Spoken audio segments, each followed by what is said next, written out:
audio. Okay, you guys are good. All right, good evening, everyone. I'm going to call this special meeting of the Town of Grizzle Board of Finance to order March 26th, 2026 at 6 p.m. in the Town Hall meeting room. However, the actual start time of this meeting is 6:04 for the record. First item on the agenda is the roll call to order.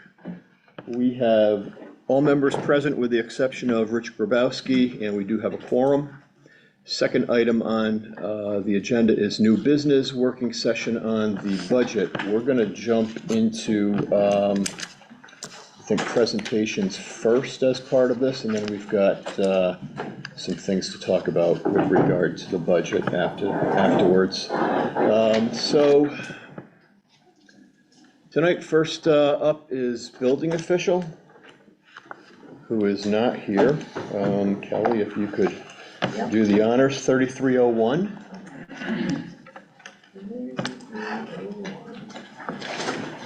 Okay, so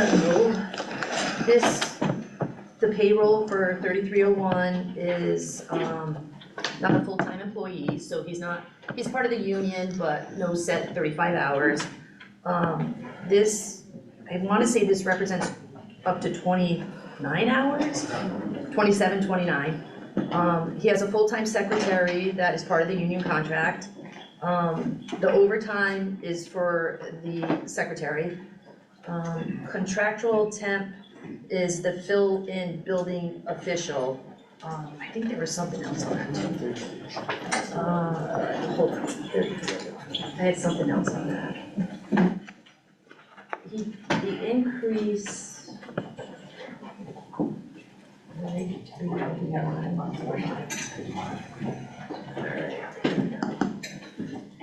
And the Council of Government. So the Council of Government Blight Enforcement, that represents part of the $10,000 too, okay? $200 for demolition. Health insurance is the increase, it's 10.4%. FICA represents the salary and the secretary. Pension is MERS contribution. Meetings and dues, educational fees, supplies and equipment, no increase. Postage, a decrease of $200. Fuel for the vehicle, a decrease. He just wanted to emphasize he wanted a new vehicle. And then the service contract lease, it was a small increase due to the permitting software that we have, OpenGov.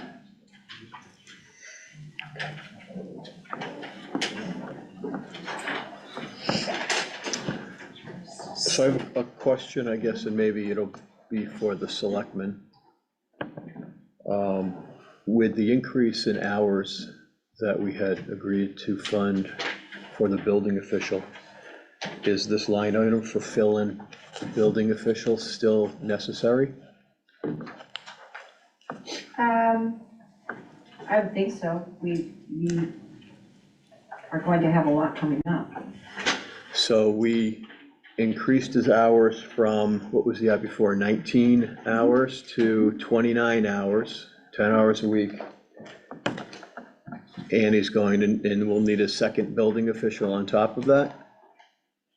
Well, it's not. Or is that for vacations, or what is that for? It's in the, I believe the way they probably explained it was in the event that he is unavailable, in particular if he's getting one of those emergency calls that he has to respond to, or if he's away, that covers whoever is filling in for him. Okay. When Carl is unavailable. Okay. Who is the fill-in building official that we're using right now? That I'm not sure. Tom, Okay. do you know? Who was it before? It was Steve Way, but I'm not sure if that's Yeah. still. Okay. Any questions? Okay, then we'll move on to emergency services, Jewett City Fire Department. Emergency services is, I believe, 2201. Chief, you're up.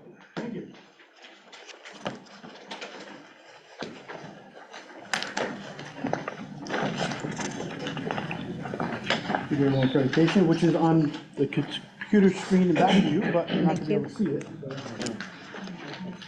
So,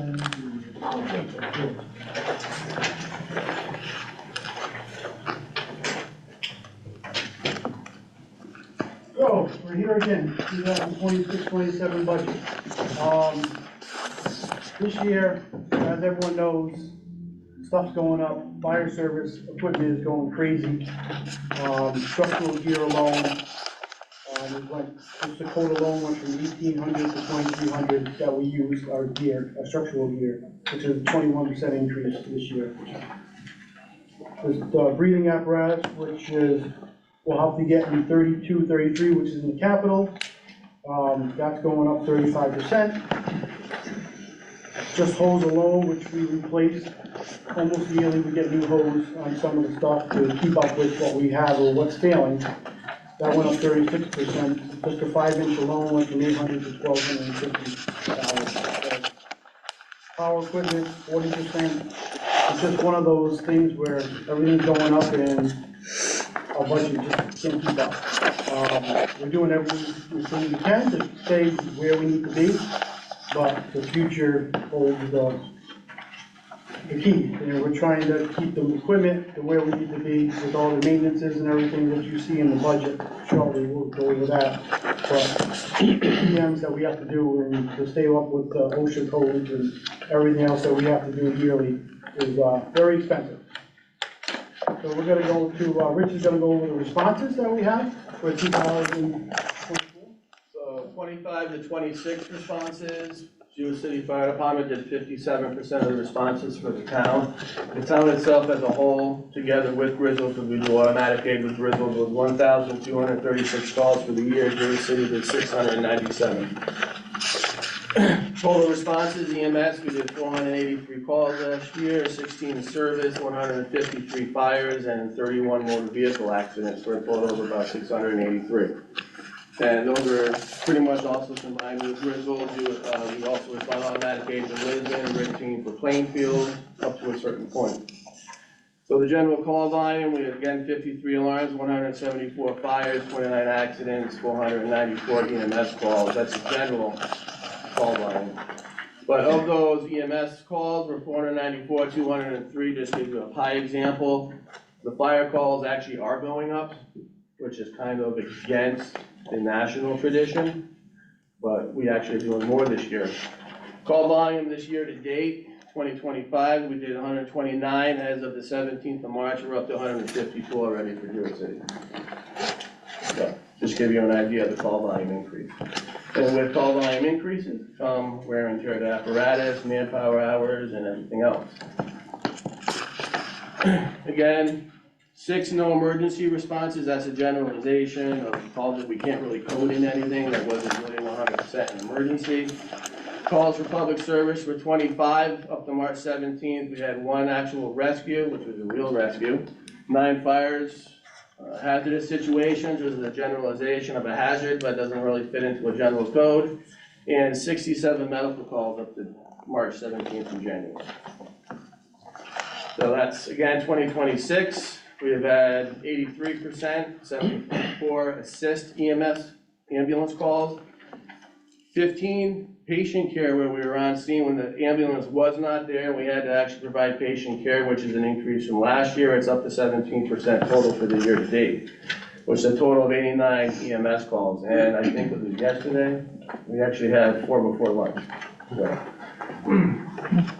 So if we had a structure fire, the requirement for national standard is 15 members within an 8-minute time frame, which is tough if it's between 6 o'clock in the morning to 4 o'clock in the afternoon. It's, you know, to get that time frame, that many people. Everyone in our department, most everyone works now during the day. We had 2 just went from night to day, which leaves us a little short during the day. And also know, looking at Griswold's things, they're shorter during the day too. 4 o'clock on, 4 to 10, that's when you wanna have a fire, because that's when everyone's home. After 10 o'clock, solar pagers come out, people just don't wake up, et cetera, et cetera. So it's getting tough out there for us. We're doing what we can, we're doing it good, but it takes a lot of people to do a structure fire. We do have mutual aid. We got Lisbon, who's paid, they got 2 people coming. We have Canterbury, they got 2 people, paid. Volantown's got 2 people paid. Preston's got 2 people paid. So everyone around us has paid. And we're getting to that point where maybe in the future, you might have to think about it, to see where we're at for coverage. The town wants to grow, that's great, but now you're putting more services, more pressure on the services, if the town does grow, right? So that's kind of where we're at. Budget request, this year, we went with we asked for a $9,531 increase in our general budget. As you see in the line items, kind of a lot of stuff did go up. You try to keep everything the way you can, what you can maintain. We're hoping, kind of made this before the oil went up, but you're hoping to stay the same, et cetera, with that stuff, but you went up a little, but I don't know, so we'll see with that. We try to keep it as low as we can at the fire department without making it too uncomfortable for the membership.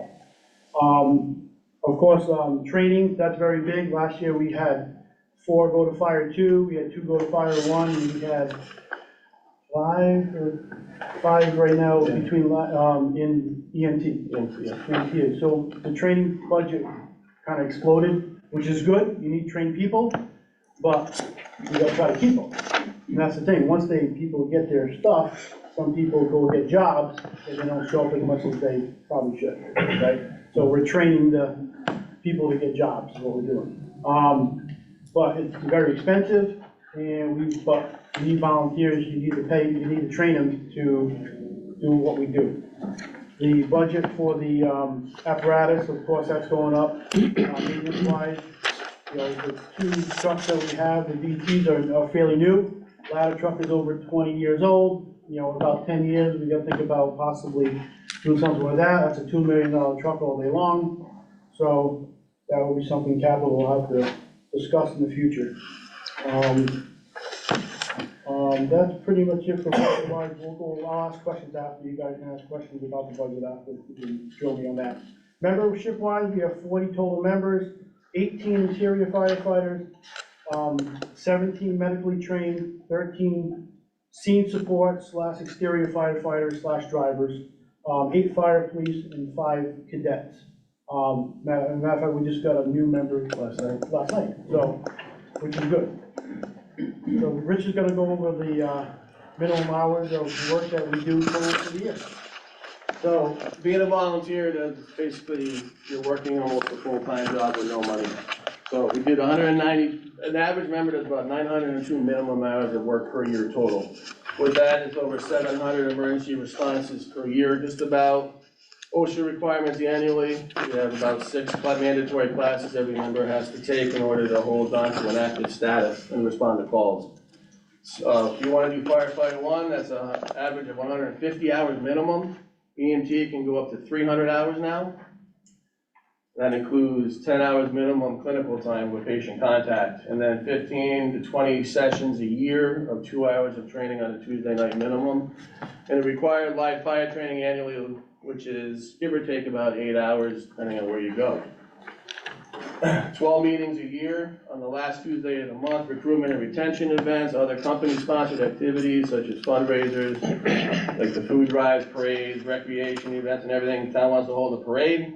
Guess who actually has to do the public safety for it? EMS CMEs, 40 hours minimum to keep your license now as an EMT or EMR, and then continuing fire training and education as well that we require. These are average call totals for 2025. We actually see each member for their monthly total, how many responses they went to. And there is one person that usually gets close to 100%. So, what this actually means is events and training, 8 events a year, and then a minimum of 40 trainings, 198 events hourly. So the paid people get up 1 point per event per every 2 hours, give or take, and then 585 trainings a year in hours. So the average volunteer is putting well over the amount of hours that the stipend, when they get, is actually really just replacing the gas and maybe some coffee. All right. This past year, members in total donated well over 3,149.75 hours. And we keep stats on this, so that's accurate.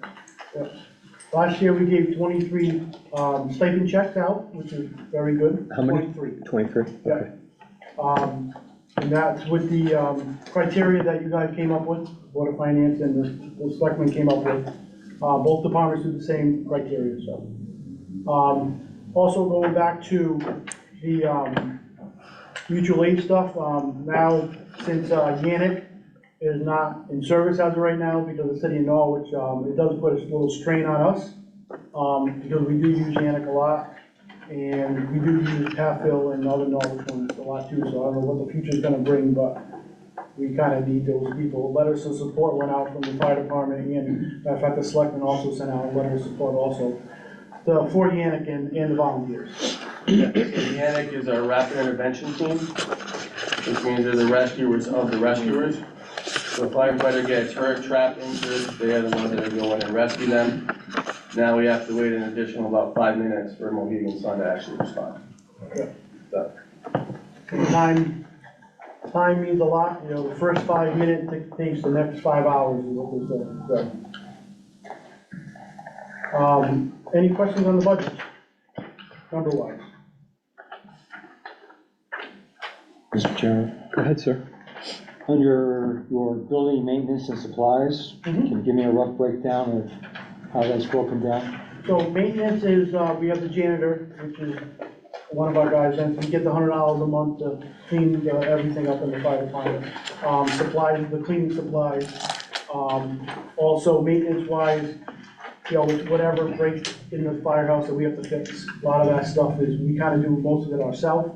The borough does do some of the maintenance, if something happens big, we would, after their building, we would go to them and ask for something, maybe like painting, we're going to them this year to repaint the building, so we're asking for money for that. So maintenance-wise, there's a lot of internal stuff that we do, that we have to buy stuff at, you know, wherever to fix what breaks, right? And that's something that the borough wouldn't pay for, No, that major, yeah, little stuff like that, they wouldn't, because it's not related to the Yeah, building yeah. facility itself? yeah, it's kind of within the department itself. Yeah, okay, thank you. Yeah, no problem. Question for you, and I don't think it's ever been asked for as long as I've been on the board. Does the Jewett City Fire Department receive any kind of financial assistance from the borough? No, well, they pay for the boiler, they pay for the generator repair, or maintenance. Paint, well, if he needs maintenance to the building, but that's really it, nothing to the equipment or anything inside. No operational, Correct, that's all town. okay, So what we tell people is, the building's owned by the borough, but everything inside is the town business. okay. And we are sheltered, so they did give ARPA money when we did the bathroom over, Yeah. to make it handicap accessible and stuff for the basement. Okay. Yeah. Any other questions? Any questions? Well, we're good. Okay, all set, thank you. Okay, we're going to move on to town hall maintenance, which is,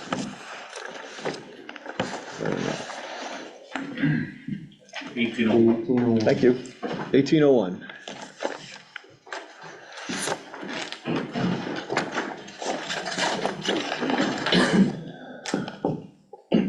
Who's here, Todd, are you? Okay, okay. Go. Kelly takes care of the wages, overtime, longevity, health insurance, FICA, and pension. So those are adjusted appropriately, I'm assuming, based on the union contract. Everything else here has stayed the same: telephone, electricity, heating, fuel, water, building repairs, and custodial supplies are all the same.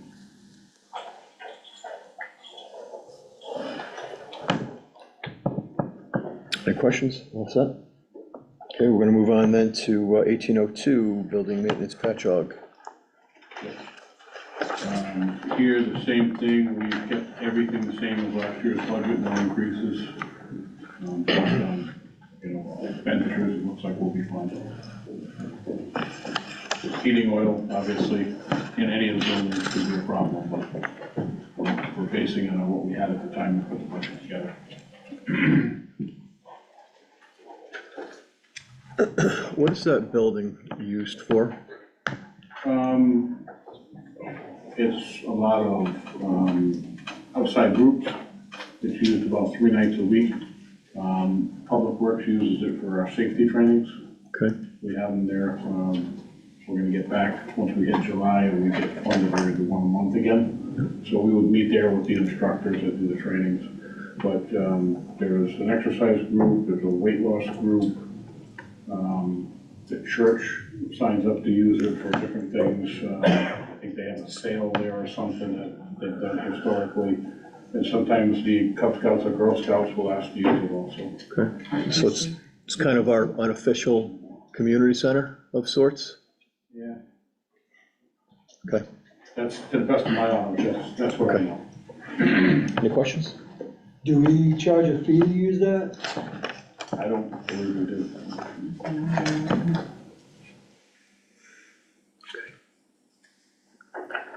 All right, we're gonna move on then to ambulance garage maintenance, which I is, got one before that, I got 1803 before that. yep, highway garage maintenance, sure, 1803.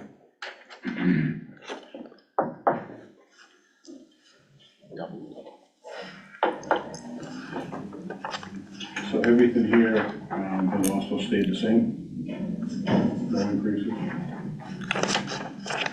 There, we don't have heating oil there, we burn used motor oil for heat, so we don't have that expense. Are the solar arrays, for the most part, still working? Yes, one has got 3 damaged panels, so I'm waiting for the weather to change. We're having the roof done on the youth center, and those panels are coming off because they're probably about 18 years old. It's not worthy of putting them back. We can't get replacement panels to match what we have at Public Works, so we're gonna take 3 of those and change them out, so we'll be fully operational again. Yep. Are you gonna save some additional ones in case you Yeah, have we're gonna additional save the rest failures? of them just for the future, but they told us when we put them up, 20, 25-year life Yep. expectancy. And one of those feeds the transfer station. Typically, we end up with a credit, we don't get a bill there. And at the end of the year, we take that credit and apply it to the Public Works. Yep. Are those microinverters, or is that a single inverter? Those are line inverters. Just so with those three being down, you're not generating at all right now, then, right? One string is out. Right. Yeah. Okay. Any questions? All right, then we'll move on, and now we'll go to ambulance garage maintenance, 1804. Same thing here, just $10 in there to keep these line items open. We are responsible for the maintenance. We did have a little bit this year, but they had frozen pipes during that real cold spell we had in the attic. We were able to thaw those, so it was just labor, thaw them with no brakes, so. Okay. Assuming there's no questions, we'll move on to highway department, 3201. I have animal control because that has building maintenance in it that we do. I don't know if you want to look at that or you want. We can go to that, I have that further down on my list, but, We'll leave it. okay. Actually, you know what? We'll go with it just because it's the next tab, but it was further down. So let's go to animal control 2401.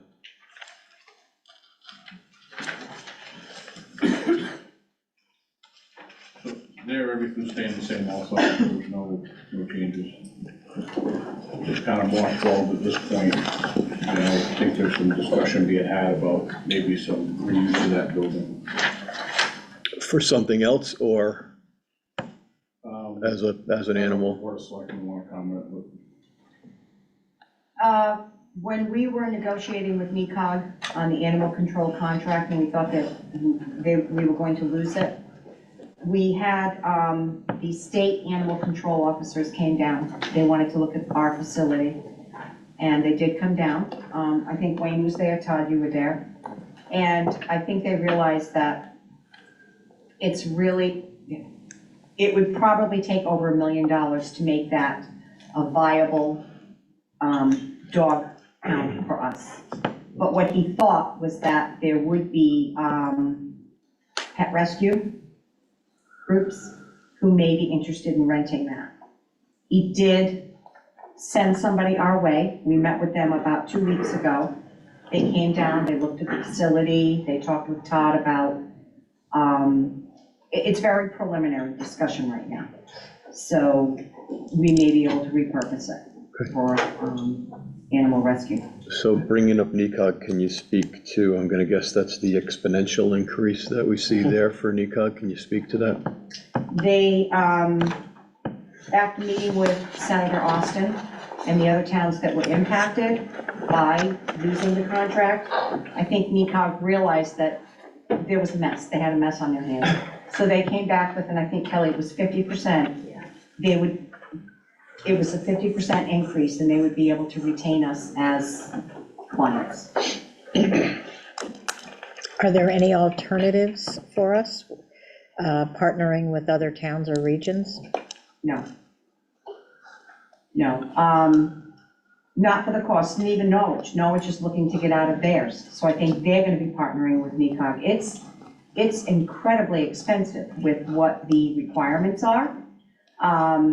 You have your animal control officer that you have to have somebody, in addition to them, what they would, we can't afford it anymore. And the other towns are saying the same thing.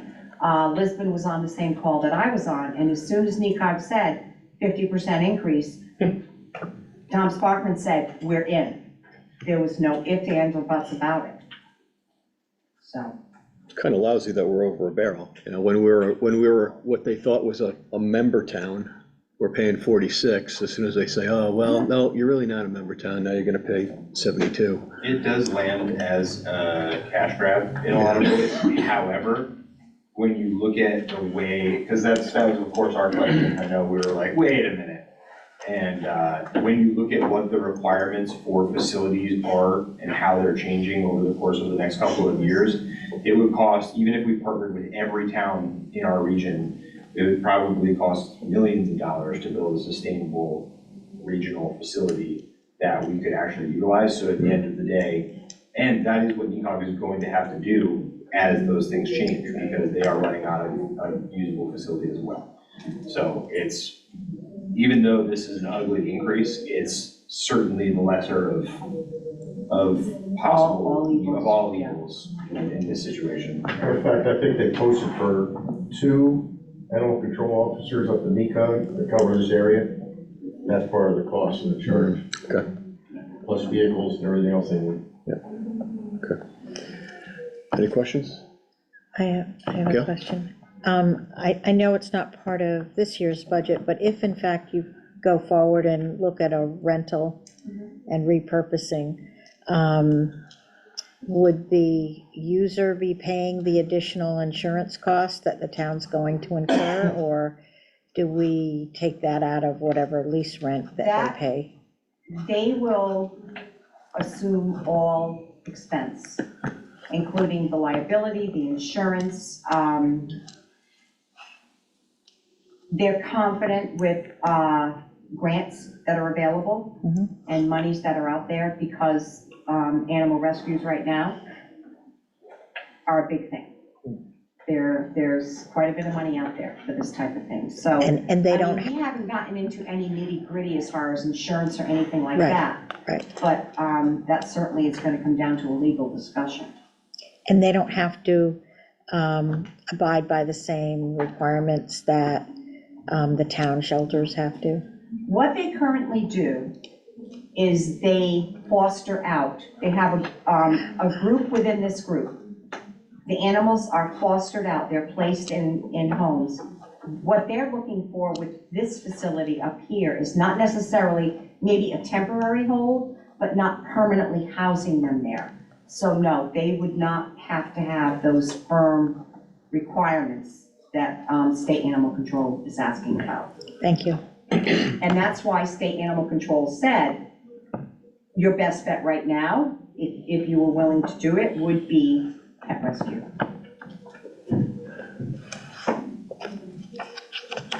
Thank you. If there's no other questions, then we'll move on to Highway Department, 3201.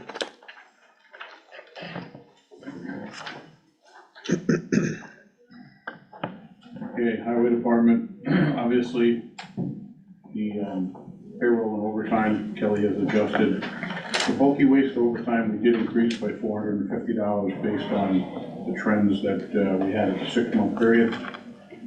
And also snow removal overtime, based on this year, we increased by 20,000. Tough winter, we usually looked at a 3-year average. 3-year average has been pretty good up to this year, so I think we need to make the adjustment just to cover us. The next change was on, we added the light item for deputy tree warden. We have a tree warden that's gonna be stepping down, so I became the deputy tree warden, completed the schooling, passed the exam, and I need to pay dues every year as a deputy to be able to take the classes, plus the class fees. So that $500 is for the dues and the classes I have to attend to keep my CEUs up.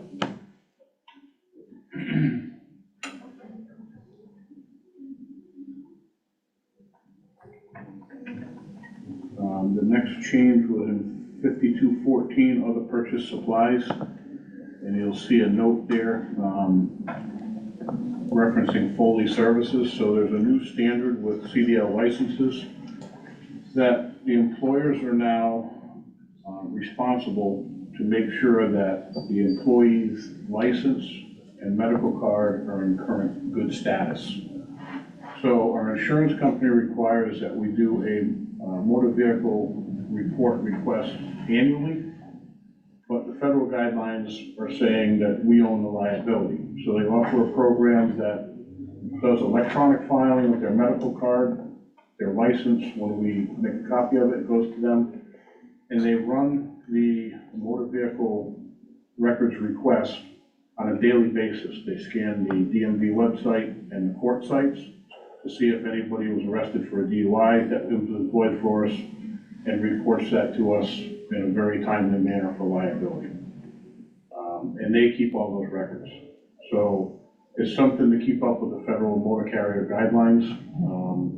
It's a lot of work here if we were trying to do it in-house. They're already doing our other drug testing and alcohol testing, random tests, and they keep all that paperwork in the driver files.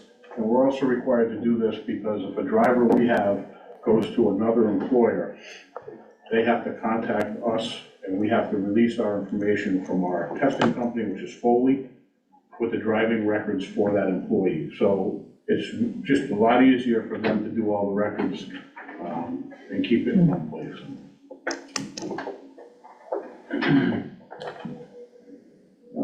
The next increase we had is all the way down to the bottom, second one up, 5,700, equipment repairs and purchases. We increased by 20,000.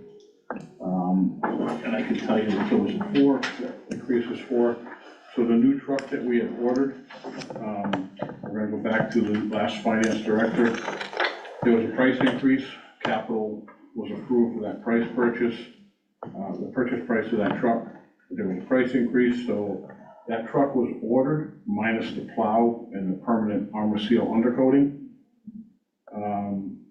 which is combined $15,000, and then the radio for that truck, now that we went to the digital radios, is $37,4437. So the total comes up to $18,744.37, and $20,000 just in case we get an increase on these items by the time we purchase them in July.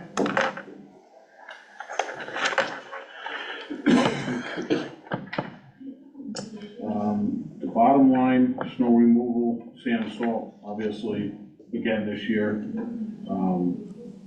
tough year. I think we're gonna be over, but hopefully we can make everything work and balance within the public works budget.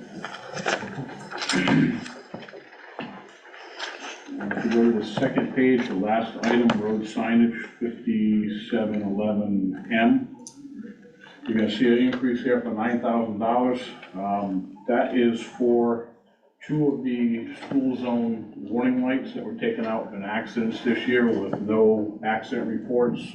I did contact the school about camera coverage in front of the elementary school. Their cameras don't see out that far. So two signs were taken down. I'm gonna guess about 28, 30 years old. They don't make parts for the internal controls any longer. So we have three of those signs, two are not in place. So there's $9,000 just to cover the signs and the bases, with Public Works doing the digging and the installation for the bases and running the conduit to get those in place. I think, we'll probably phase the third one out at some point, but if it's not necessary this year, we can push that off to another year, it's still operational.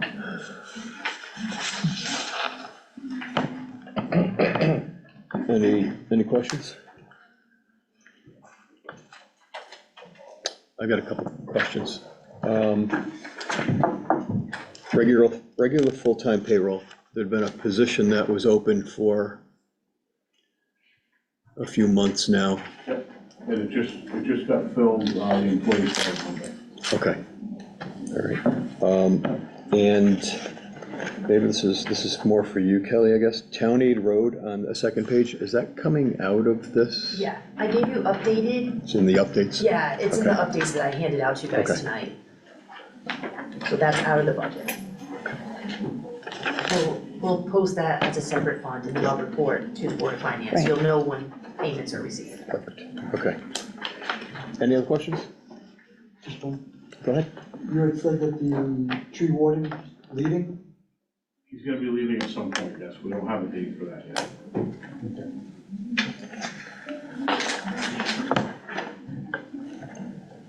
Okay.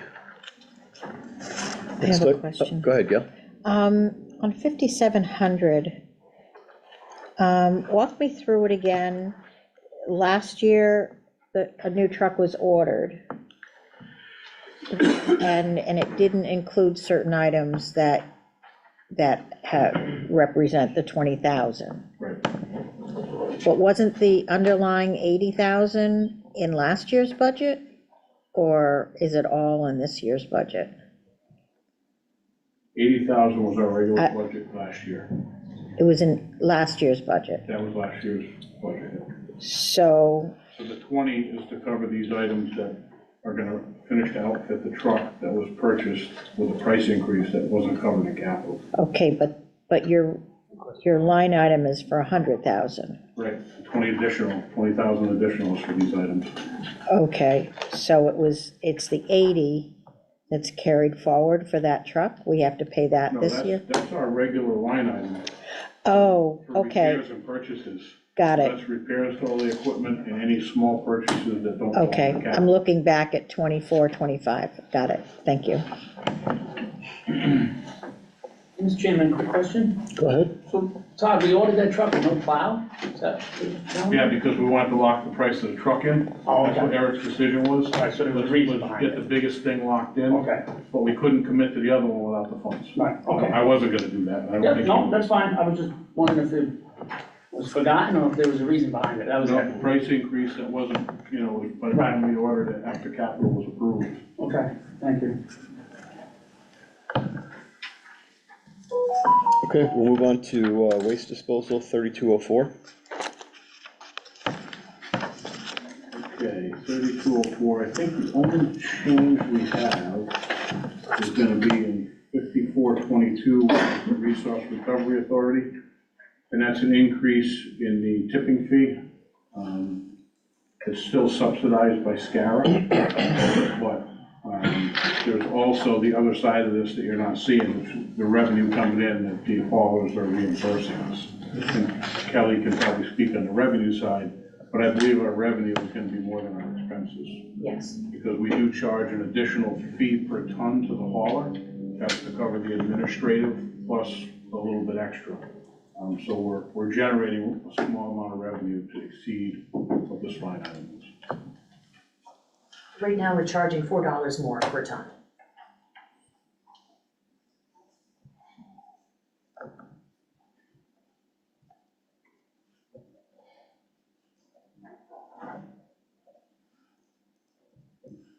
What are you estimating your tonnage at? What are you estimating your tonnage at when you came up with this number? It's been up and down this year, especially with the winter. Hard winters usually affect it, but as far as our goals with what we signed up for, we're probably running on an average of about 100 to 150 tons under the goal.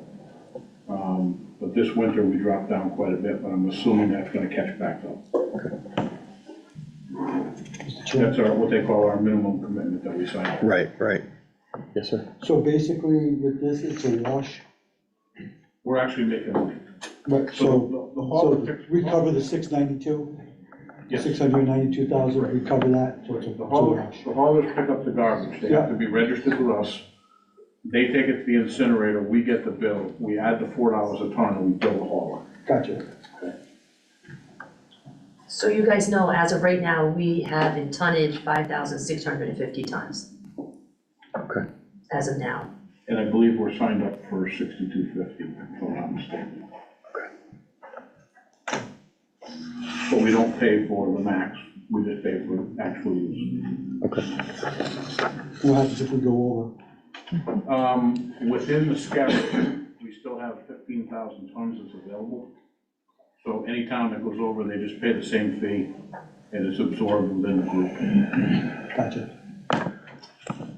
So with regard to, I guess, going over, several months ago, maybe longer than several months ago, there was a conversation about other contractors. Is that maybe the right word that I'm using? Dumping or recycling or doing whatever with our account? I don't remember that. I remember that we questioned the tonnage spiking up, and we questioned whether the hauler was picking up That's what I mean. out of town I'm sorry, garbage, that's what I mean, charging yes. it on the griddle, because Yep. we are subsidized. You're right, So only the Scarra towns are subsidized. So this year, I think the number's on there, I think we were paying $79.05 a ton. The actual disposal cost is almost $150 a ton. right, So Scarra is supplementing that difference, any Scarra town, so it's 12. okay, So that's why it's enticing for these haulers to bring it here, because we're charging the actual cost plus $4. And Eric and I tracked that for a while, it seemed to straighten out, but if it continued, the way to fix that is to charge them the full rate.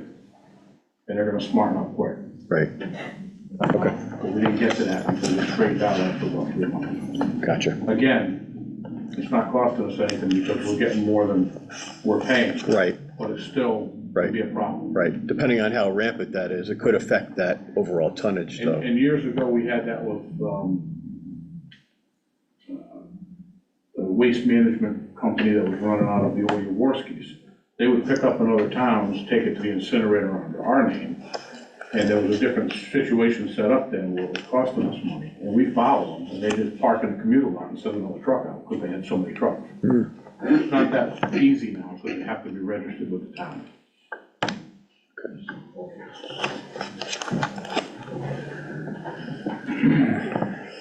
Okay, are we all set? Mr. Chairman, Go ahead. quick question, Kelly. Where, I know it's not gonna be on this page, but where does the, offset show up for the monies that the town revenues pay for permits? So if you look on the revenue, I gave you updated revenue too. So if you look on the revenue, it's the last page of revenue. It's called recycling fees. So 4610, Department 480. So it's the very last page of your revenue, and, right now, I wanna say, I'm increasing that for next year, so. From that was us, and I think the revenue for the permits. Right, So- from the permits, from the residents, I was just wondering where that gets, I guess where it gets put, is it just go into the general fund, or is it go into the town's budget? It's No. general fund, The general fund, it doesn't- General fund. Okay, so it's just, Yeah. okay, that's good Yeah. enough, that's all I want to know. it's right underneath recycling fees. Okay.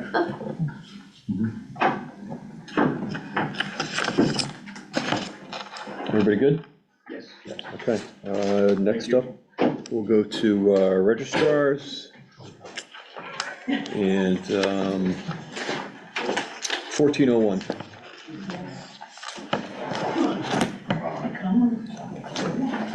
Hello, everybody. We are passing out a copy of the budget that we presented, along with some attachments that we thought that we think will be helpful for you when you deliberate on amounts to use for this coming budget. Go, thank you. As you know, Vicki resigned this year. We have a new Republican registrar, Mr. Joe Sawalewski, who just recently received his certification. So we are now both certified registrars. This year, we added 6 people to our staff as assistants and special assistants for early voting and for elections, and they have been working out fantastic. In the audience, we have Cheryl Canova. She is a deputy Republican, and we have Kathy, she's my assistant. So we're all here in support of our budget. As you know, early voting has been very expensive for us. In your packet, in the back of the budget packet, there are some statutes. In the past, my counterpart and I did not agree on how to present these to you, so they were never actually presented properly. But there are some requirements in the statutes for staffing that we had not accounted for before. So in this year's budget, we did account for them, but they are indicated and the statutes are attached so that you can see where we came up with the numbers. In addition, registrars, any elected official by the state constitution is not allowed to get paid any more than they did when they were elected.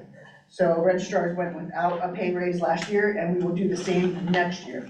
So we included that constitutional resolution for you so that you could use that. But we did not receive a increase last year, so we did increase just slightly to account for last year and this year in our budget. I'm not sure how you want to talk about what we requested, but I think it's important to note that of the past 3 years, we did receive some grant money. In fiscal year 23, we had $7,128, I believe. In 24, we had $6,588, and $13,709 in the year after that. This year, we got $9,241. Every year, we use that to offset our costs for payroll. As you know, the state minimum wage increased, so we are now paying poll workers $18 an hour for the basic rate, and then it goes up from there based on their certification requirements and their responsibility level. I'm not sure how exactly to present this to you. The numbers are all there. The only thing that's included in the back, other than the statutes, is the IRS requirement, and my counterpart and I before Joe never agreed, so this was never actually presented, and the prior finance director did not agree either. But the IRS indicates that poll workers should not be paid as town employees. They should be 1099, so I included that information from the IRS. I think that will, Kelly, you can say, what would we save, about $5,000 or so every year? Yeah, you would save on the FICA, the .0765 for their salaries. So there is a savings to be. And we'll process them through accounts payable instead of payroll. And I think that would be a huge help for us, for our poll workers, especially we have a lot of older folks that it may interfere, if they get paid as employees, it may interfere with their social security or any other thing. So if we can avoid that too, I think that's a helpful way for us to be able to attract new poll workers.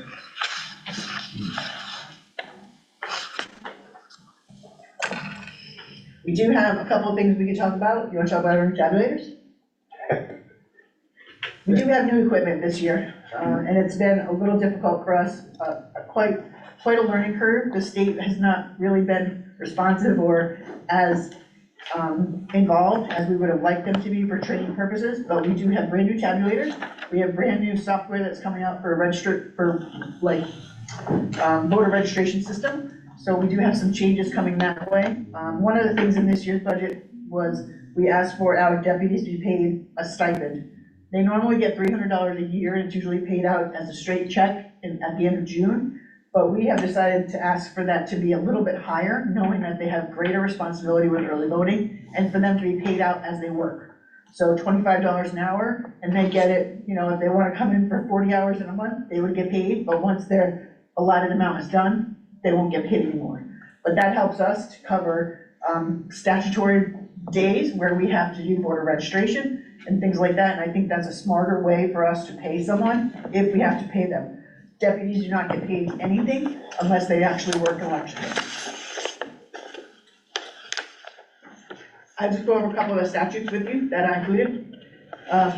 I highlighted the most important part that talks about the requirement for head moderator, deputy moderator, and alternate moderator, as well as education requirements for both Joe and I to keep our certification, and requirement for 10 hours for the deputies every year, which the town technically is responsible for. There's also, I put in there the state constitution information about our payroll and the requirements of the deputy, which they're not around. They are required to step up in our place and act on our behalf, which is part of the reason why we believe a small stipend is in order. One thing I should talk about is the budget that we presented to you includes 3 election days. 3 actual election days, they all include the early voting part. But we have already been notified that there's going to be at least 1 primary. Based on the chatter around, we think there may actually be 2. So we will definitely have 1 primary, a November election, and 1 budget. Now past year, we had 2 budget referendums. So I just want to be mindful and make sure that you're aware that although we know we're going to have 3, it's important for you to recognize that we could have 4 and where that money might have to come from. On average, an early voting day costs us between $1,500 and $1,800 a day for early voting. For a primary, it's 7 days of early voting. For a general election, which is in November, it's 14 days of early voting. Referendums do not require any. So we are talking about at least 21 days of early voting that we have to staff.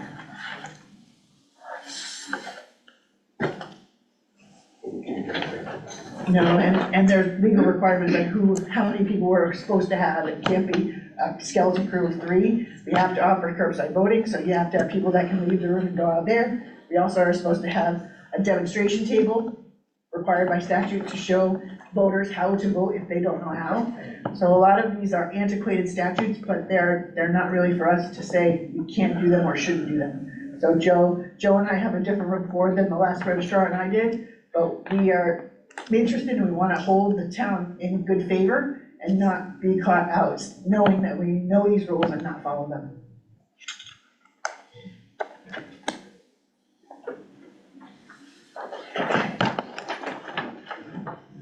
I would like to put a plug in for the registrars to use the Patrick Town Hall for storage though. That would be really good for us. We have so much stuff that as long as we can secure it, tabulators wouldn't go there, but we certainly have a lot of things in storage downstairs that we would be happy to use that space for.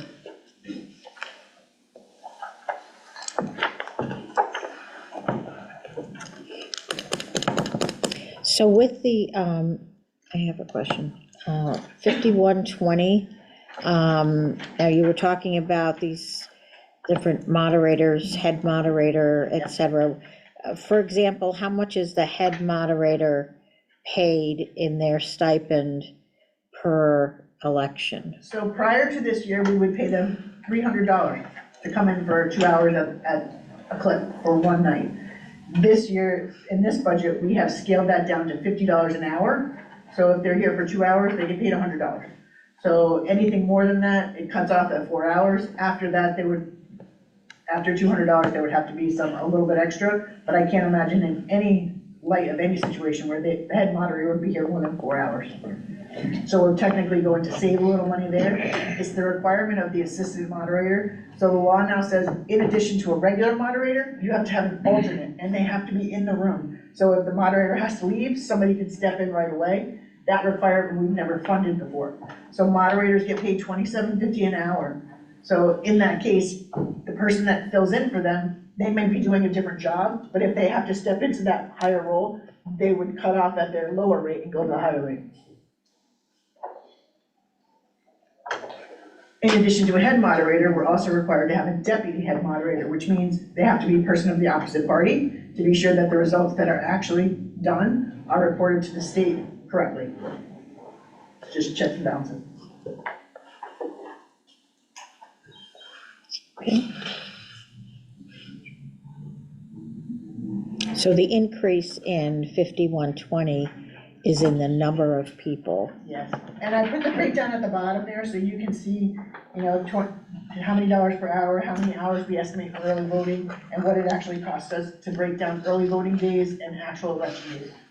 But remember, this is based on 3 days. We know we're gonna have 3, and there's some chatter that we may have 4. So I just want, I don't know how to account for that, and I don't know how you would either, but just be mindful that it could cost us another primary 7 days. So you're talking about 10, 15, another $15,000 in payroll alone.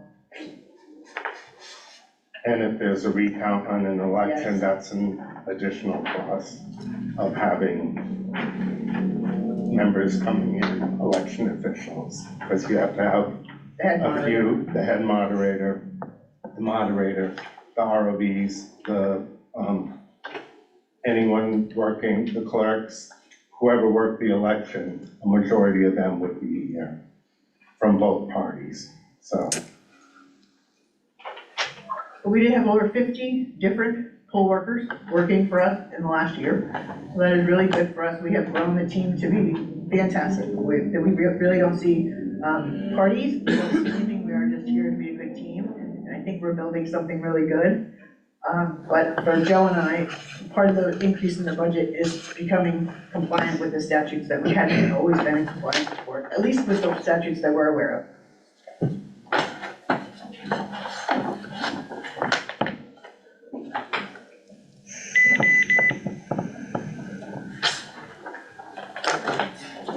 Question, just to make sure that I'm got the right information, we don't get any funding from the state. No. It's Although- unfunded mandates.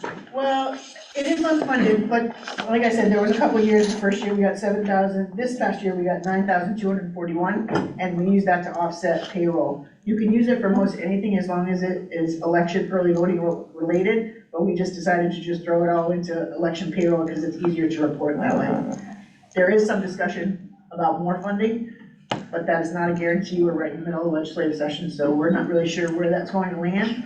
But if I had to guess, I'm guessing that there's enough outcry from the towns on how much it costs that I'm guessing we'll get, I can't be sure, but I'm guessing that we'll get something similar to what we've been getting, which is about $10,000. So it doesn't go anywhere near what we spend. No, like I said, our early voting numbers have averaged 1,500 to 1,750 a day for early voting.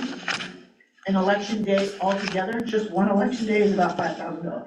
And what do we get for vote? What do you mean voting? People coming in to vote. So the presidential election, we got over 70%. For the municipal, not so much. No, I mean, for early voting, not election day. Actually, for the presidential, we had an exciting amount of people come in for early voting. I can't say that it's positive or negative, but we have like a split. Half of the folks love it, half of them don't.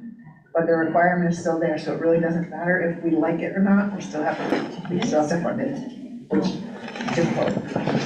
Very expensive. Time out. I have to write all this up. Yeah, I've got- I would say I just noticed, no. I just looked down Oh, and it no. says, I don't know when it went, but Oh, at some no. point the batteries went. At least you have a tape. Like I have all the Yeah. transcript from the video and sent to you. Yeah, if someone's at home taking it. I just found a new one. Listen, don't even talk to me right now. Okay, are we gonna have? You don't even understand. Right, well, tomorrow's night. I'm not going to. I'd say. Takes me days just Yeah. to do it. Really want it. Just in case there's any gaps.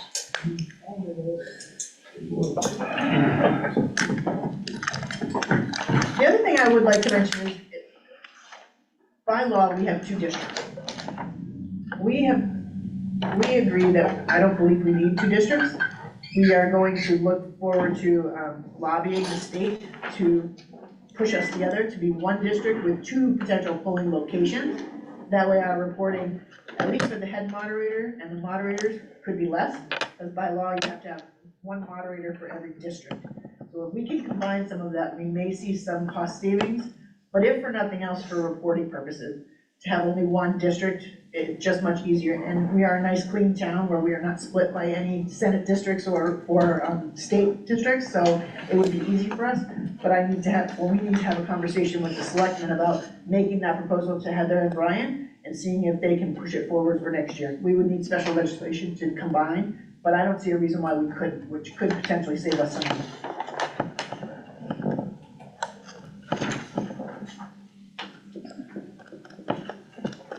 questions? It's tough, I know. Mr. Chairman? Yep. On your spreadsheet here, you have a 49,000, but then there's a number below it. 49,000 represents the sum. That's What a is- 2,300 per day. That's the daily. That's the daily. Yep. Thank you. And that includes the requirement to have the additional moderator and the additional head moderator.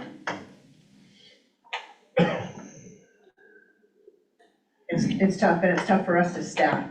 It really is.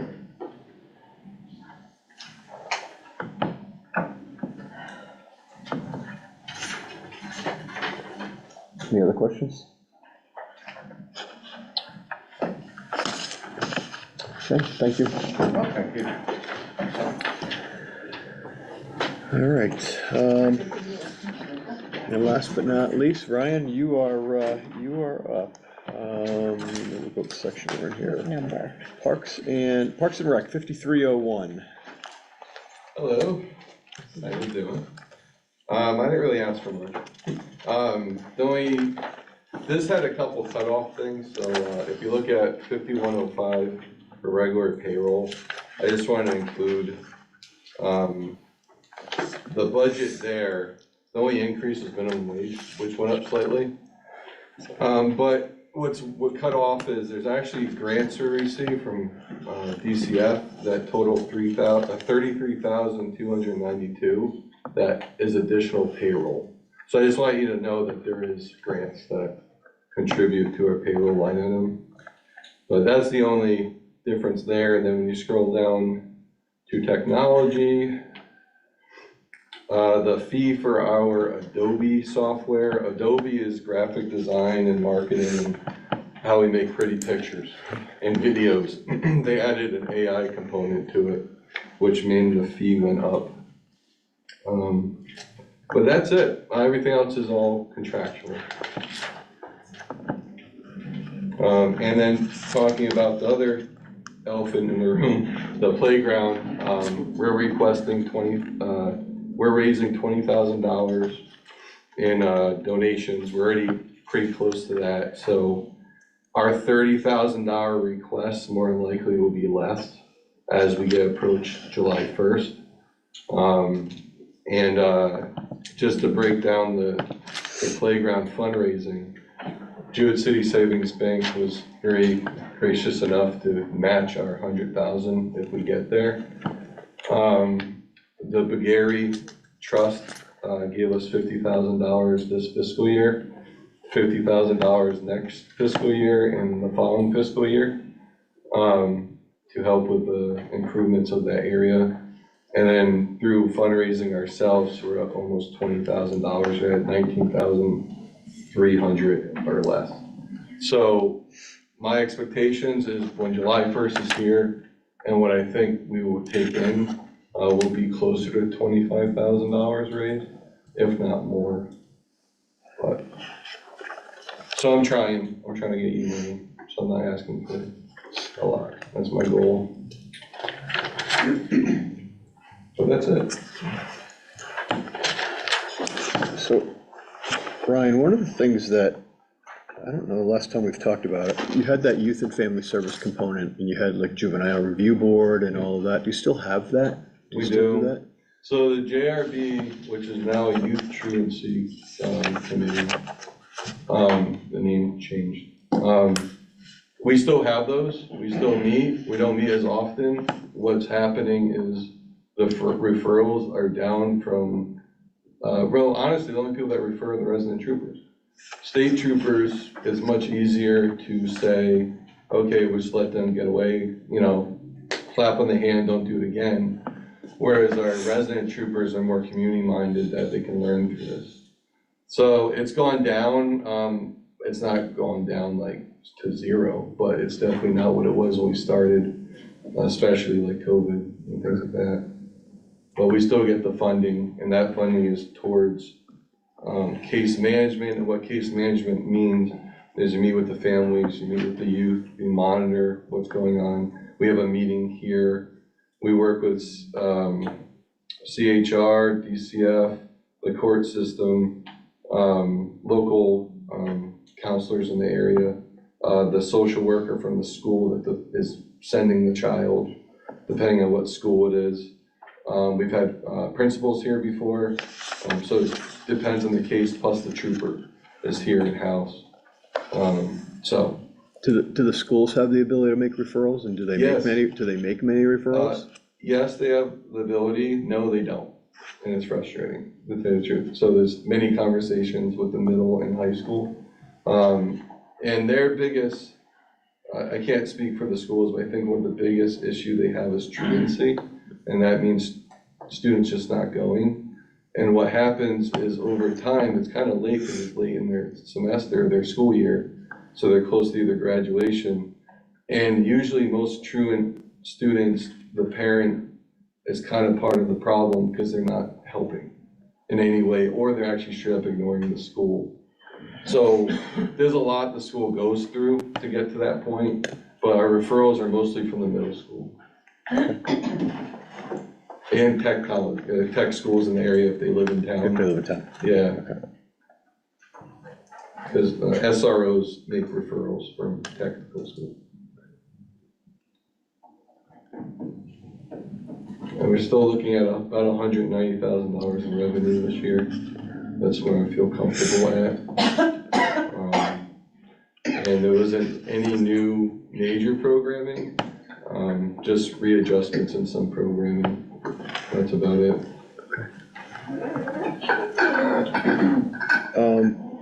5228, line item 5228, electricity.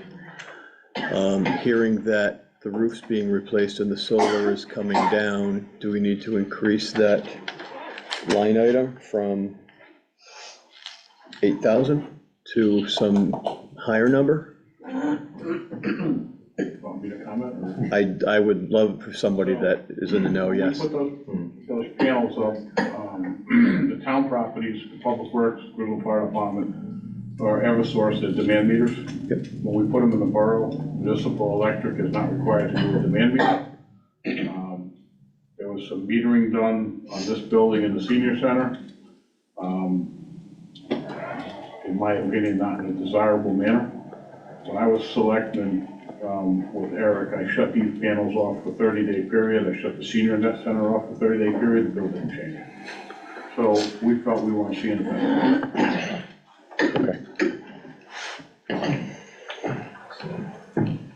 Yeah.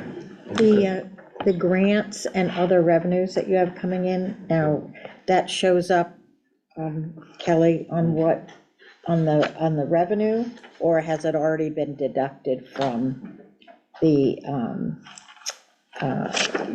line items? Expenditures. Ryan, I think some get deducted from expenditures and some are revenue. Am I correct when I say that? All the grants through DCF are strictly payroll. That's one item. So they go into the payroll. So is that net, so they are netted, that payroll line item here is netted to account for those? So what is the total payroll number? Well, if you add, sorry, I came here from teaching, I'm sorry, I didn't bring my form, but I can add it up. If you add up 6,4, you know, what you have there for the proposal, and add 30, sorry,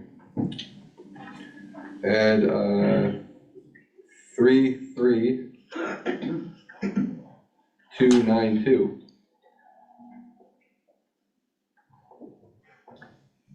Okay. So that's the grant that you got. Yeah, so that's in total, it's all payroll. Okay. So total, that's what we expect to spend in a year in payroll. So last year, that 163 is also a net number? Yeah. So again, it's the same process, same grants, nothing's changed. Okay. So when we've talked in the last year, we talked about when you have programs that you're looking to expand or to introduce, that it would be prudent to look at what your revenue would be and compare it to the to the expense, and part of the expense would be a pro rata allocation of people, of the payroll expense, in order to get a really close number as far as whether this is a break-even activity or whether, in fact, it's gonna put you in the hole. We discussed that, correct, Tom? Yes. And so while we're not looking for you to do a chart for each activity, talk to us about your process, please, when you're introducing new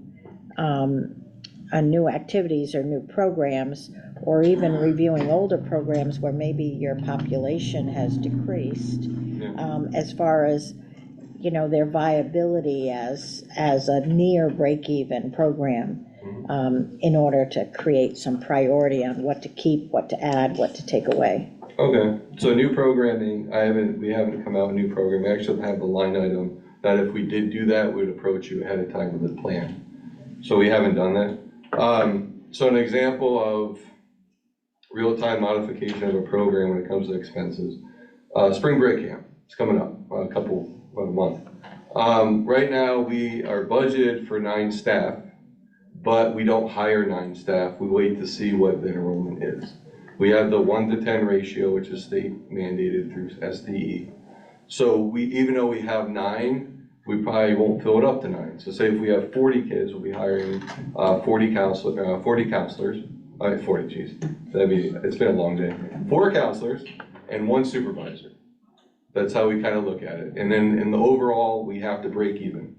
And there's no way around it. Honestly, it's easy to do when we're looking at the numbers we have. It's not like we have. And when you say we have to break even, Yeah. on your calculation, you're using the cost of those 4 counselors and 1 supervisor Correct. as well. Yeah, with FICA and everything else. Okay. What's not in there, and I remember our conversations trying to figure out how to do this, is like Phil's time and my time. Like, what does that look like? Because we're there, we're spending time that we should be doing other things, so but I don't know how to expense that. But yeah, we approach things. So like right now, we have 30-something for summer camp. Do we get to 30-something? Probably, because it's a huge program, but we can modify. Okay, thank you. You're welcome.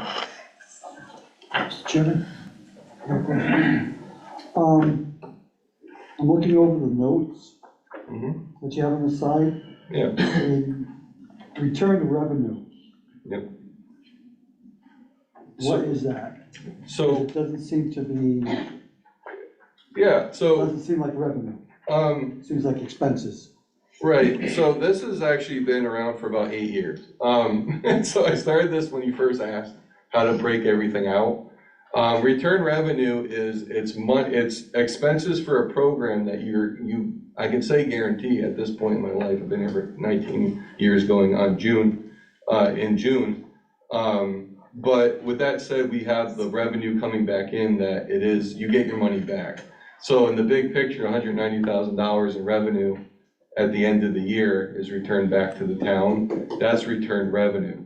I put that in there in the very beginning because I was trying to, specify the difference between what we're spending that we don't see as a return versus programming that you get a return back based on fees.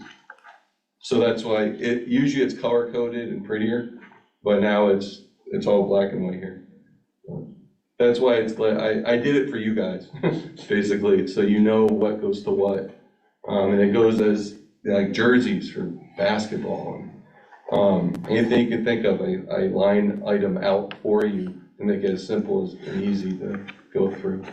Because it's very complicated. So you're trying to say with those notes that, for instance, under 5214, where it says returned revenue, uniform, $7,800, Yeah. you get that money back? In fees, because when all fees are coming back in, it goes right back to the town. So do you automatically take that out of the request? So you're requesting 21,000 for that line item. if we don't use it, it stays in the line of. No, I understand Yeah. that. So you're requesting 21,000 for the line item, right? Is that above and beyond what you expect to get back? No, all expectations are within the budget here. I don't expect anything over. What I'm saying is, does it cost more than the request that you're asking? And No. then you're taking away the money that you expect to get back in fees. So, like, I don't follow. it would cost 40,000 for that line item, but you're expecting to get 20,000 back in fees, so you're only requesting 21. That's gonna get net. Is it net? Yeah, it's, Or is it, so honestly, I would love it to be net. There was a conversation in the past that we would cut half my budget out and I'd make it, but I have to ask you for money to spend it, which is why my budget is inflated. Which is, what, 2 years ago, the conversation? If I'm crazy. Yeah, a couple of years So ago, it's, yeah. Yeah. so let me simplify this, I guess, is my Yeah. famous way. Yeah, Your budget's 500,000, 505,000. You're expecting 190 back of that. We don't see it here because it just goes back to the general fund. That's, yeah, It's a revenue. that's. yeah. There's a revenue line item, Right. there's a revenue So line his item, actual- revenues in the budget. his So actual- it does technically, that does technically net out, but we have to show it as a revenue line item because it's a revenue. no, I get that. So his budget, is it $504,000 or is it $694,000? 504. And then the 190 goes against that, so it would be Yeah. reduced by 190. Correct. That's The what actual I, cost is 540 less 190. Yeah, okay, that's what I was asking. Because broken down, that's what I was trying to get to with the line items. yeah.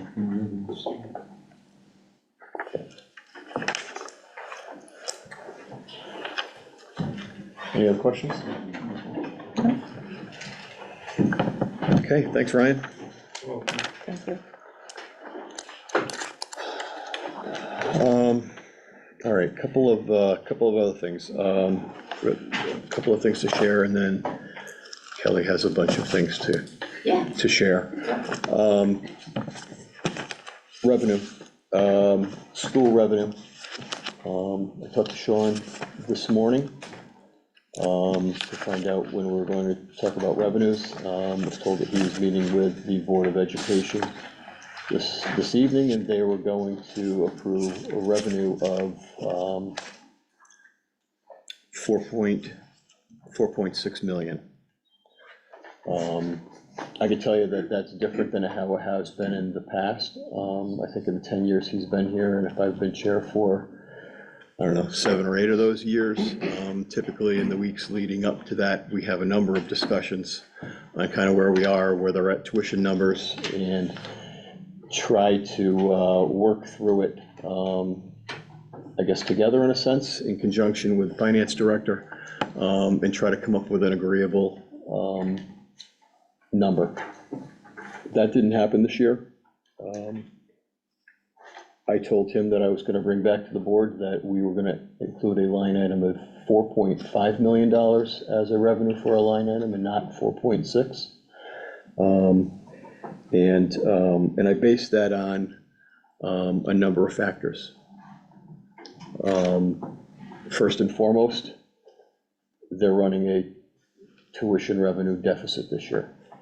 They're gonna land somewhere about $200,000 short.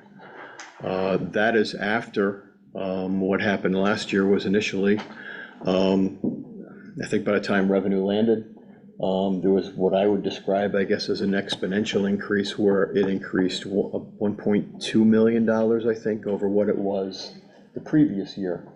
There were discussions early on. They initially wanted to come in at 5 million.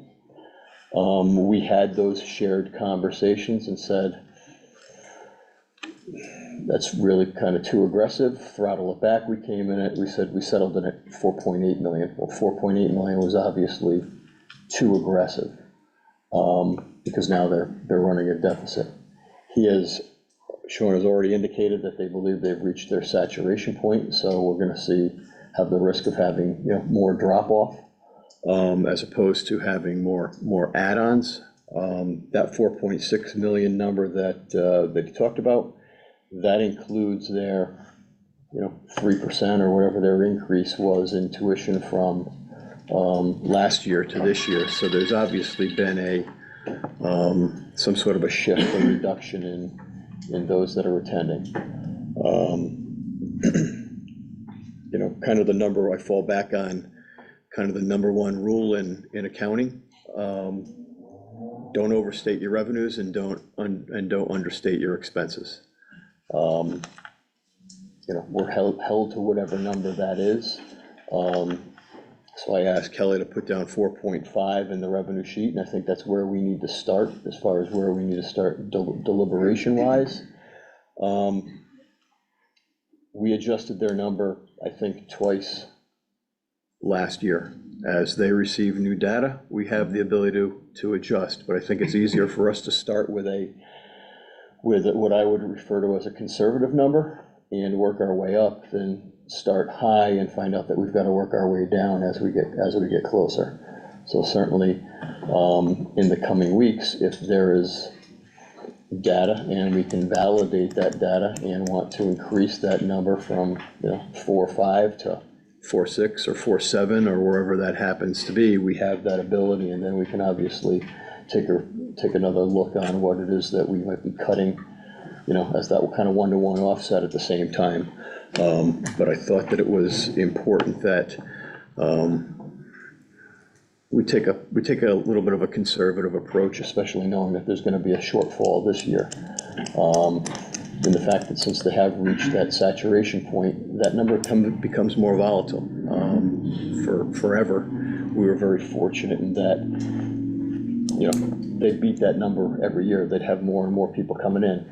I don't want to see us get into another situation like we have this year, where we're waiting until May or June to see if they got any kind of late enrollments partially through the year to see if they're going to make that number work. We should be confident with that number is out of the gate, and where it ends up, it ends up.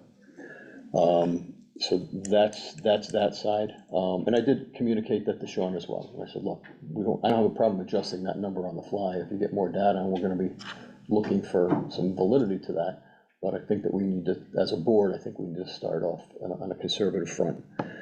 I did pose the question on where they have landed with insurance. I don't have those numbers yet. I know that they have those numbers, and I know that they have those numbers because I did a little bit of digging, and lo and behold, the town is on the state plan. The town and the school, I believe, share the same broker or account manager for that. So I did inquire, where are you? Where'd you finally land? I know they budgeted 19% when their budget got approved. So I want to know what percentage they landed at, and I think it's important for us to know that, and I think it's important for us to know what that cost reduction is. Are they going to see that actual number? Maybe yes, maybe no. There are a lot of factors in play and a lot of moving pieces and parts, but I think that for us, I think it's important for us to know, kind of where they're at and what that number is, because they craft their budget differently than we craft ours. Ours is always a kind of a moving target and a work in progress as numbers get done and they get adjusted. Whereas those, it's set with a finite number, and it doesn't move from that unless we do something at the end. So I think it's important to know where things do move up or down. So as soon as I have that info, I'll be able to pass that along to you. I have a question. Yes. The revenue number from last year, did you say it was 4.8? Is that what it was? That's what was booked, yes, as revenue, 4.8 million. And where are they at now? They indicated it was going to be 4.6. So I said, well, let's be a little more conservative. Let's go in at 4.5 on what we state the revenue is going to be in the budget.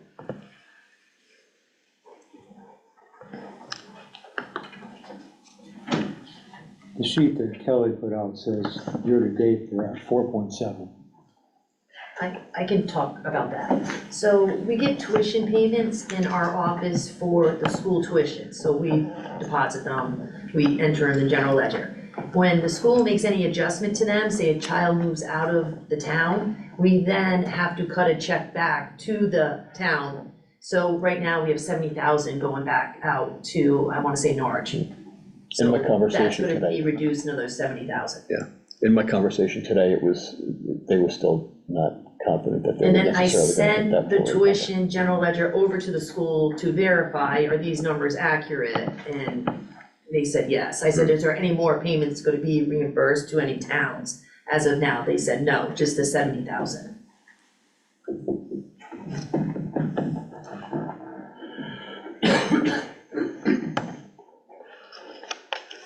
Well, I think that your number, 4.5 is a good number, and I support it. I mean, we have the ability to go up. Right. And it's just easier for us to make that adjustment if we get some valid data. I think we also need to be, I'm not a conspiracy theorist, but we also need to be made aware, in the back of our mind, they're providing us with a revenue number, and there's a direct correlation on a lot of that. So I think that we need to look at it from a different lens, to make sure that we do what we can to ensure that there's not a shortfall. Mr. Chairman, do you expect them to give you another update before we complete our deliberations on the budget?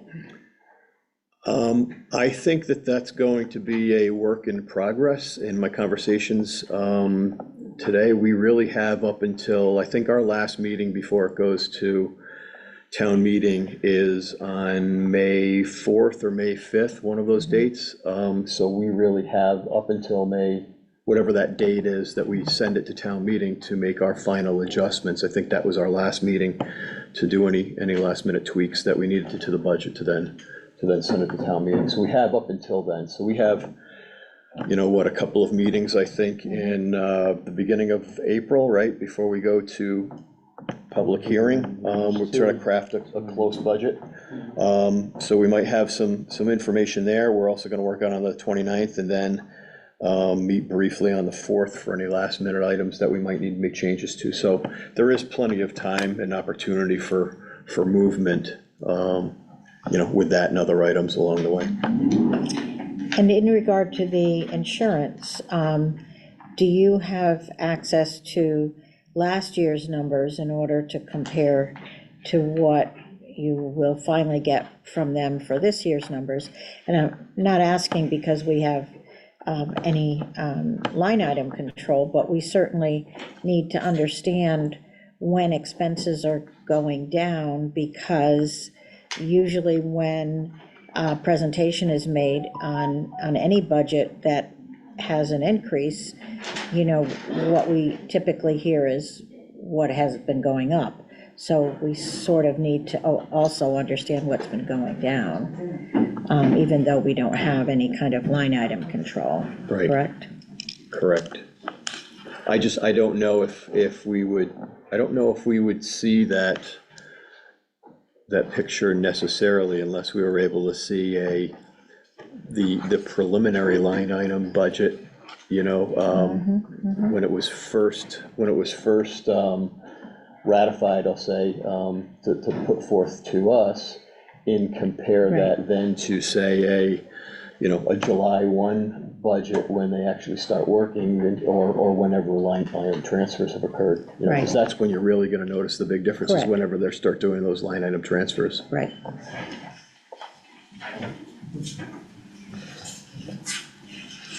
So that's probably easier said than done to Correct. be able to track it Correct. on our end. But we can ask. Yes. Yeah, we could certainly ask.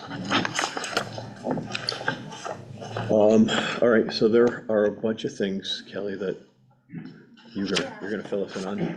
I handed out a packet to you with debt. So I went out to banks and leasing companies, and I got new interest rates.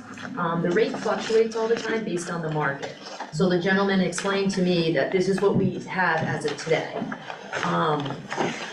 We would have to lock it in if we wanted, go forward with this. after you vote on the budget, so July 1st is when I could lock it in and sign documentation with the approval. So I did 3 different scenarios. I did one purchase of a brush truck, a tanker, and a plow truck. So that was 1.5 million roughly. The interest rate on that was 3 years, 3.68, and then 5 years, 3.72. The interest that can occur for each of them, 55,000 or 112. So what I did is I applied this to your current debt schedule to show you how the debt will roll off and the new debt would come on. So you can see the bottom number. Is that on the last page, or is that? Yeah, The last page. this Yep. is, Yep. it looks like this, with the Yep. block. So I wanted to show to you how the debt is going to roll off and then new debt will come on and what that will look like. Another option was a plow and a tanker truck. And that was 1.1 million. In 3 years, it was 3.6%, or 5 years, 3.72.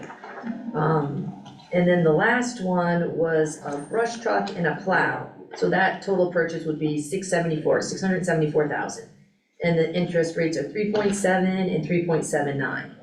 As you can see, the more you borrow, the interest rate goes down. So at 1.5, it's 3.68 or 3.7, same at 1.1, but when you get to 674,000, it's 3.7 or 3.79%. I don't think you guys are gonna wanna make a decision tonight, but you can see how it's gonna affect your debt schedule.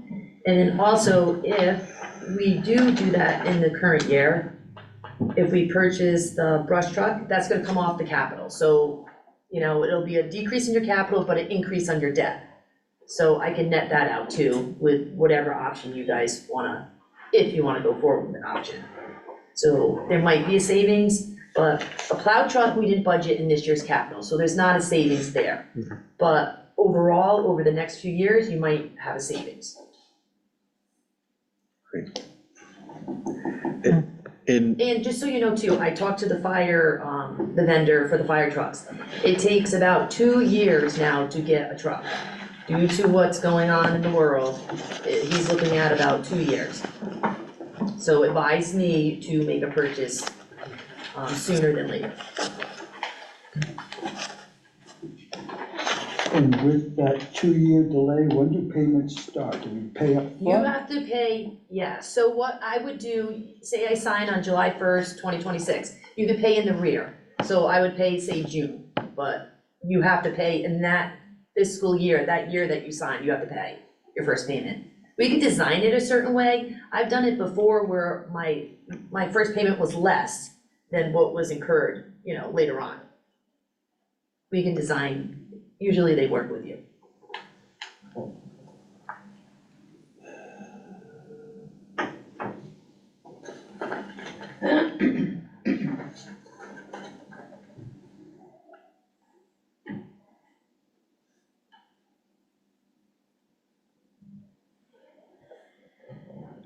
Mr. Chairman, if we went through with something like this, it would affect the capital budget for the coming years by decreasing their budget by the amount of the payment.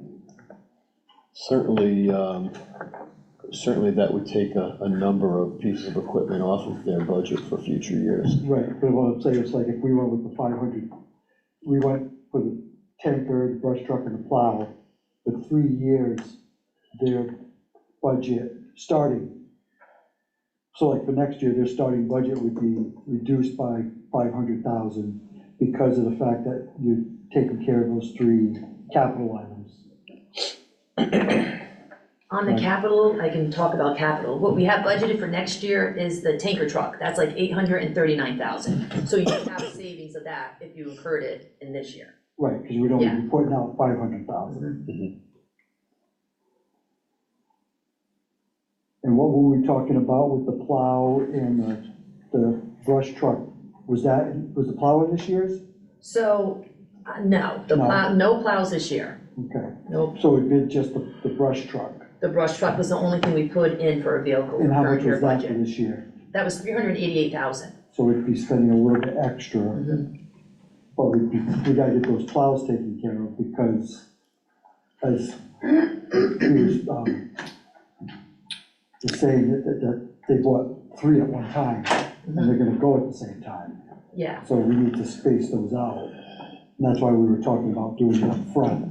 Yeah. So that would affect later years where we would see savings. yes, As I'm looking at the debt roll-off, yeah.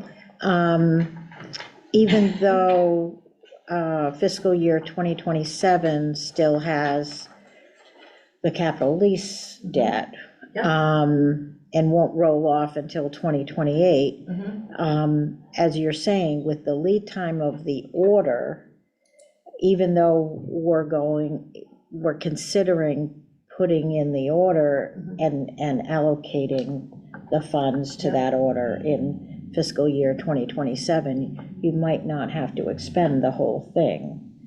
You're just gonna have to put a down payment, your initial payment you have to do. Okay. In that fiscal year. Okay. Yeah, Oh, so we don't have to make the payments right away, we just have to put a down payment and then, Right. You gotta make it each fiscal year though. You still have to make a payment every year, but if you wanna do 800 or 500, still pay me now, pay me later. understood. Right. Okay. Mr. Chairman, we had a short discussion last meeting about splitting up the 3 trucks. Yep. But, correct me if I'm wrong, did we talk about doing the brush truck and the plow truck maybe now? And doing the other That was one of the plow things we, truck that and was fire one of truck the next things we year, talked. because we had something dropping off? Yeah, that was one of the things we talked about was, Offset that larger purchase. we did say, we talked about Yeah. brushing, one of the public works trucks and a brush truck in Now. this year, Yep, and then the tanker in another truck for public works next year. right, and we. It should be staggered. Right, and we were kind of staggering that too, because the larger purchase would be next year, and we had something rolling off the debt, which would kind of help us, Right. correct? But there was also was there any word if we purchased the brush truck this year and with a promise to buy the tanker next year, that we would get that savings of like $80,000 by doing both of them? I don't know if he's gonna give you $80,000, he said he'd still give you a discount. And the bulk of the discount is a trade-in, so we're gonna trade in a vehicle too. Yep. And I wanna say, he said 25,000 that he would give us for a vehicle, so we'll get that off the discount. You're not gonna see that big savings, because the brush truck will increase in price next year. Or the tanker The truck, tanker will, right. you know, either one, it's going, he estimated at least 6% increase. Which vehicle would we be doing a trade-in on? Oh, I don't know. I think it was the which vehicle tanker. it is. I think it was the Yeah. tanker. Yeah. It was- Tanker? They were gonna Okay. trade in the That tanker would on the make new sense. tanker, yeah. But to your point though, we don't have the ability to do a twofer, so get like a kind of a twofer discount, and that's, I know it's what we were talking about, because we can't begin to even look at encumbering those funds until, essentially the taxpayers have to be able to vote that Right. in for, so that you couldn't even take and say, let's put a down payment on the lease purchase for that, what was it, 27, 28 fiscal year? Because it's putting the cart before the horse, because then you gotta cross your fingers that they're gonna approve it, when that budget comes through, so you're kind of stuck there. Jim, you, as chair of the capital committee, I'm gonna spill it. I was just wondering, I mean, I'd like to save that $78,000 or so that we can save by buying the 2 trucks at the same time. I understand what you're saying about getting the approval from the taxpayers, but our I'll call it the kitty, the fund that whatever they call it, okay? Could we take that money out of there in anticipation, because we were already way high. Would that be a source for this money that we need before the tax, before it goes before the voters for the budget approval? And then just put it back in when the budget's approved? Or is that just too risky to do? No, we can't. I don't, we can't, we cannot do that, no. I wouldn't advise that just because the vehicles are expensive. You have an $800,000 vehicle or a $600,000 vehicle. Right. So I know I don't have 800,000 sitting in there. I was thinking just about the down payment. You're talking about using it in this fiscal year, use that $600,000 in June, but in July, you're safe, so to speak. We really couldn't do that because we The haven't, taxpayers didn't approve it. correct, and that would be a sum that would have to go to referendum Yeah. at this point.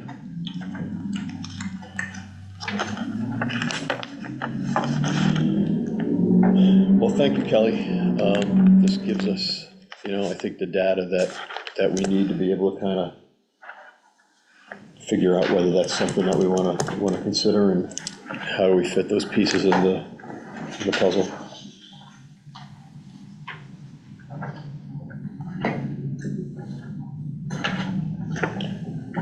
Trying to remember, was there anything else that, No, I think I just wanted to give information on this right now. Yeah. I don't think there's anything else. okay, I can't think of anything. And obviously, these are replacement sheets based on updates.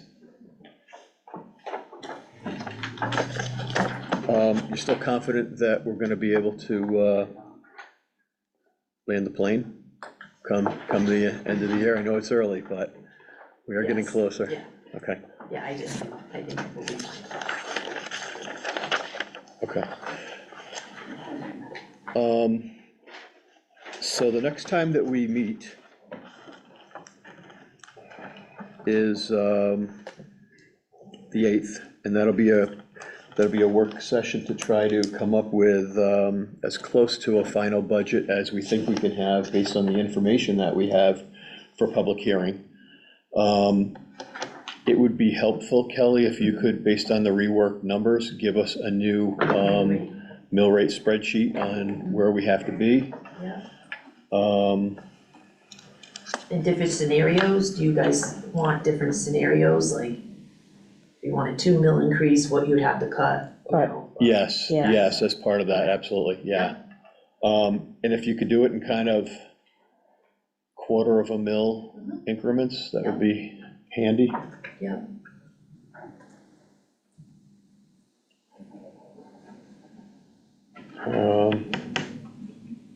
And what our reserves are now. Okay, I can report that too at the Yep. time.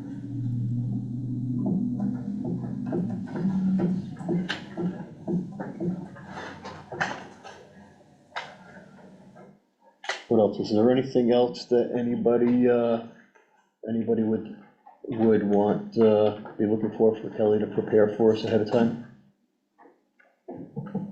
Matt, can you think of anything? Rob, Tom? No, Mark? I don't think so. Okay. If something comes up or whatever, Yeah. I'll shoot you an Anyone email or can call email, you, yeah. yeah. Mhm. Okay. All right, then I guess, with that, we'll move on to the final item, which is adjournment. Make the motion, we adjourn? Second that motion? Okay, first, second, all in favor? Motion carries, we are adjourned, thank you.